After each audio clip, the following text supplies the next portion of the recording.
coucou chez vous. J'espère que vous vous portez bien et que vous avez pu passer une bonne semaine et surtout que vous profitez de votre week-end qui n'est pas encore terminé avec vos essentiels.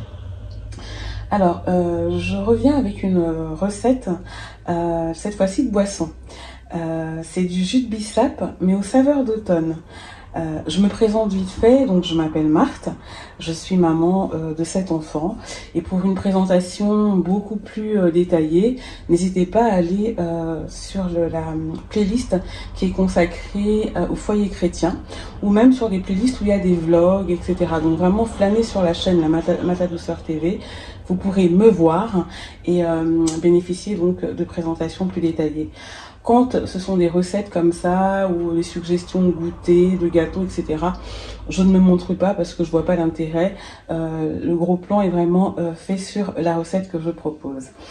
Alors donc aujourd'hui, je vous reviens avec une recette donc de jus de bissap aux saveurs d'automne. Pourquoi aux saveurs d'automne?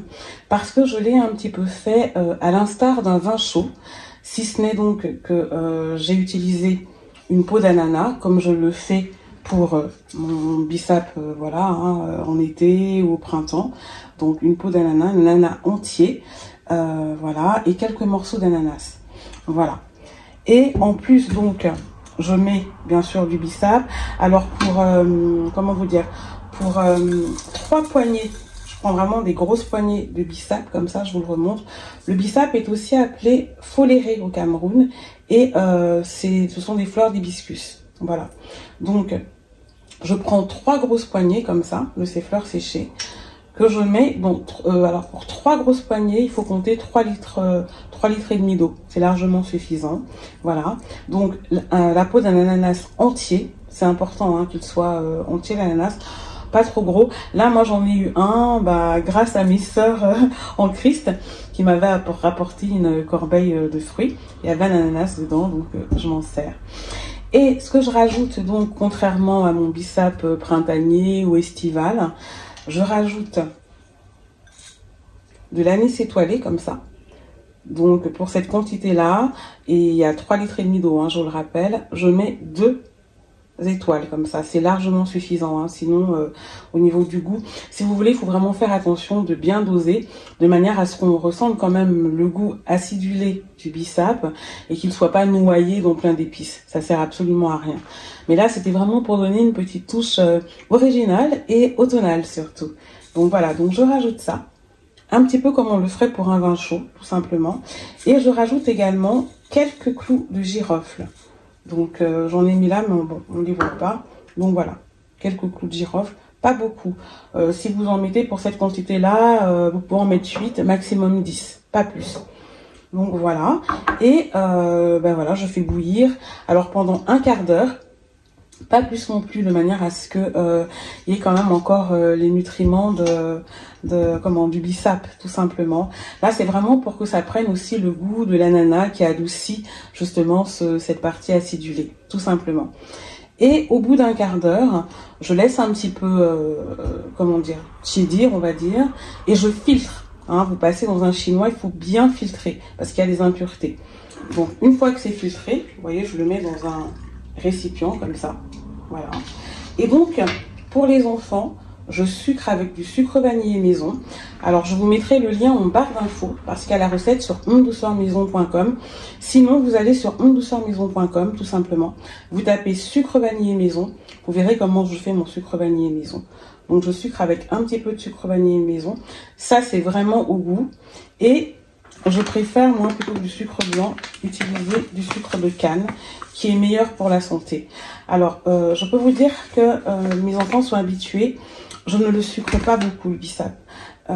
C'est vraiment quelque chose que je peux... si vous voulez, les gens ont tendance à énormément le sucrer, et c'est un peu dommage. On n'a pas besoin de le sucrer autant. Donc, faites vraiment attention au sucre. Voilà pour ce qui est donc de ce jus de bissap aux saveurs automnales. Si vous aimez la cannelle, vous pouvez rajouter de la cannelle, un petit peu aussi, vraiment goûter, mais très peu. C'est juste pour parfumer et pour donner cette saveur automnale. Là, je n'en ai pas mis pour les enfants parce que j'ai sucré, donc avec du sucre de canne. Ce que je voulais vous montrer, c'est que vous pouvez également le boire chaud. Moi là, je vais prendre une tisane de bissap. Et si vous voulez, j'en ai pris, mais c'était pas sucré. Pourquoi? Parce que justement, je vais sucrer avec de la cannelle, dans le sens où la cannelle est une épice qui sucre en fait naturellement. On n'a pas forcément besoin de rajouter du sucre. Donc, je vais mettre de la cannelle dans ma tasse de bissap que je vais boire chaude avec un petit peu de miel. Voilà. Et ça tombe très très bien parce qu'en ce moment, en fait, dans notre église, à Bordeaux, nous sommes en plein jeûne. Nous avons 40 jours de jeûne.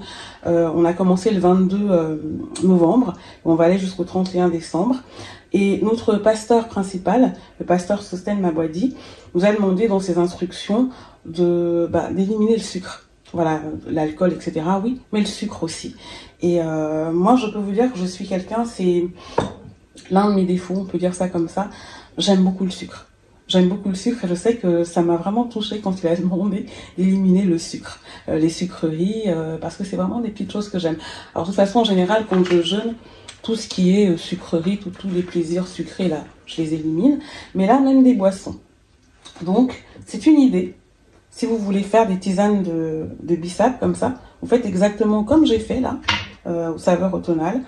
Et pour sucrer, en fait, vous le faites naturellement, avec un peu de miel. Alors là, moi, pour une tasse comme ça, je vous montre, je mets une demi-cuillerée de miel. Alors une demi-cuillerée à thé, hein, de miel, pas plus, et de la cannelle.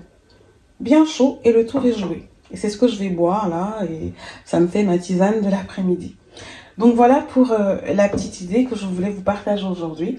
Ce bissap, donc là, je ne vous le montre pas, mais vous pourrez voir hein, comment c'est présenté sur unedouceurmaison.com. J'ai un entonnoir comme ça. Et donc je vais remplir mes cruches hein, et je les mettrai au frais pour les enfants. Eux, ils le boivent frais. En allant sur unedouceurmaison.com, vous verrez, il y a également la recette du jus de bissap vert. Il est moins connu, mais il est très très bon.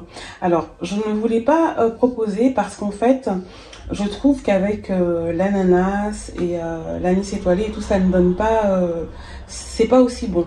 Ce jus de bissap vert, il est très très bon avec de la menthe. Donc, c'est vraiment la chose à faire pour se désaltérer quand il commence à faire chaud. Tout simplement, mais vous pourrez aller regarder sur unedouceurmaison.com, vous verrez la recette détaillée. Là, aujourd'hui, il s'agissait d'un jus de bissap aux saveurs automnales. Voilà pour l'idée, j'espère que voilà, vous essayerez. N'hésitez pas en fait à me mettre des petits commentaires hein, sur la chaîne, n'hésitez vraiment pas. Et si vous avez des questions, je suis disponible. Mais comme je le dis à chaque fois sur unedouceurmaison.com, les recettes sont détaillées, c'est gratuit. C'est un site qui existe depuis plus d'une vingtaine d'années, donc n'hésitez pas à y aller. Voilà, je vous souhaite écoutez, de bien terminer votre dimanche et de bien commencer la nouvelle semaine là. Bisous chez vous et demeurez bénis et épanouis en Christ surtout. À très bientôt.